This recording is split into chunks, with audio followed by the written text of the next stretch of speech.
Today's thought is change of scene. Um, so I was thinking about this today because I've worked with several clients over the past few years who got into a situation where the company culture just wasn't a good fit for them, and the manager they were reporting to really wasn't a good fit for them. And the problem was, in multiple cases, this manager, who I would think of as a bad manager, a bad leader, a bad boss, was gaslighting the employee and telling them that everything was their problem, that they didn't know how to prioritize, they didn't know how to work and collaborate with others, they weren't showing enough executive presence, all kinds of stuff that they said was the problem of the employee. So we were working through these issues. In every case, we try to make it work out, trying to understand if there's a different way to approach the partnership with the boss, if there is something going on with coworkers, if there's something going on with prioritizing their focus, whatever it might be. But what's interesting is that in pretty much every case, when the employee left that environment, had a change of scene, it was a complete transformation. That they literally are thriving in the new environment, working with a different boss, working with different teams, working on different products and things like that. And so it wasn't the employee. And I know because we work through this objectively through the different companies, and we're really clear about what they were trying to do and how they were approaching everything. And what's interesting to note is if you look and keep an eye on the company, and sometimes this even happened while the employee was still there, mysteriously, that manager got reassigned to a different project or a different team or got put on special projects with no acknowledgement that the manager was a bad boss. No conversation with employees to say, wow, I'm really sorry about your bad experiences for the past year. Because employees did talk with HR as well. And HR, of course, as they do, except in the case, I will say, with really great HR partners. And I've worked with a few fantastic HR partners. But in many cases, the HR organization is there to support the company, of course, and support the manager. In this case, they supported the manager. And they never talked with the employees and said, wow, we're really sorry about that.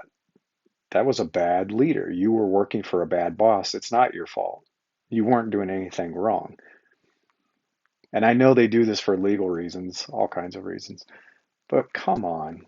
I mean, if employees can fail, then certainly management can fail. Managers are not 100% perfect human beings. They make mistakes, they fail. And to not acknowledge that is really damaging because what I've also witnessed with all these people is their self-confidence took a big hit. They lost trust in themselves. They're like, what's wrong with me? What am I doing wrong? Am I approaching this the wrong way? Am I rubbing people the wrong way?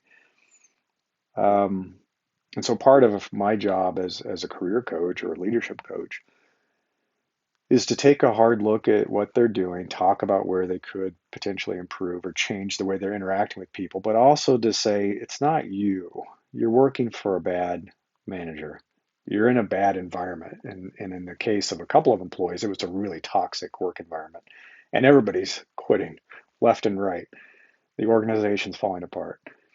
But unfortunately, yeah, their confidence takes a hit. So I have to work with people to get them to believe in themselves again, to have self confidence again. So if you're in a situation where, as you go from company to company and boss to boss and manager to manager, it's always going wrong, like it's constantly not working out, then you probably do need to take a hard look at yourself. Sometimes you are the problem. I wrote an article about that. Sometimes you're the problem, but often you just need a change of scene.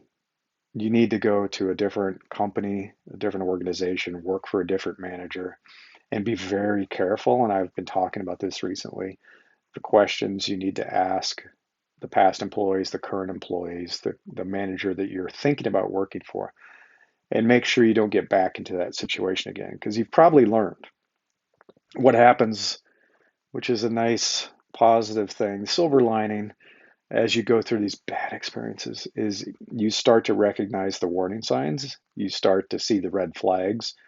You know how to ask questions and where to push and probe to get the answers you need to make a determination of who am I actually going to be working for? What is this person like? What is this company like? Is it a good environment? How are the coworkers collaborating? Sometimes all you need is a change of scene to kind of get back on your feet and be successful and thrive. And in the case of the individuals I'm thinking of, there's multiple people, they are crushing it now.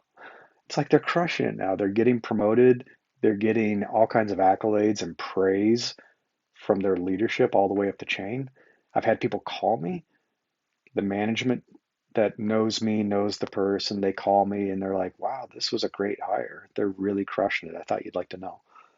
So that's my thought for today is don't wait too long and let a bad boss or a bad environment, ruin your self-confidence and make you doubt yourself. And don't sit there and let them gaslight you.